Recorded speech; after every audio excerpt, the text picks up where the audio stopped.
Assalamualaikum. Siapa yang kayak aku kalau lagi nggak selera makan, pengennya makan kayak gini nih. Ini dia resep sambal asam udang khas Aceh.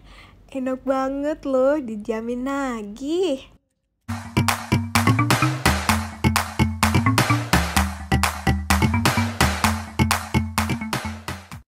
Ini semua bahan-bahan yang kita perlukan.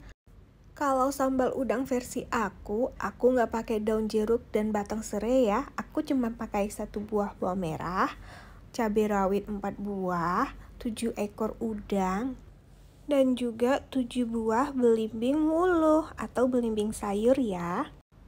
Jangan lupa garam dan sedikit gula sebagai perasanya.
Kalian boleh menambahkan daun jeruk yang muda 1 lembar dan 1 batang serai bagian dalamnya yang lunak ya, lalu ditumbuk bersamaan.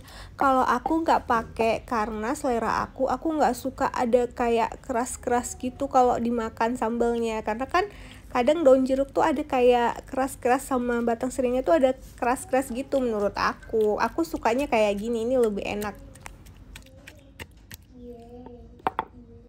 Nah, ini dia hasilnya teman-teman. Enak banget, tinggal dimakan pakai nasi hangat. Rasanya tuh asem, gurih dari udangnya, asam dari belimbing wuluhnya, terus pedas dari cabai rawitnya. Teman-teman harus cobain juga ya resep ini, sambal asam udang khas Aceh. Atau bisa juga dibilang sambal ganja, karena sekali makan bikin ketagihan.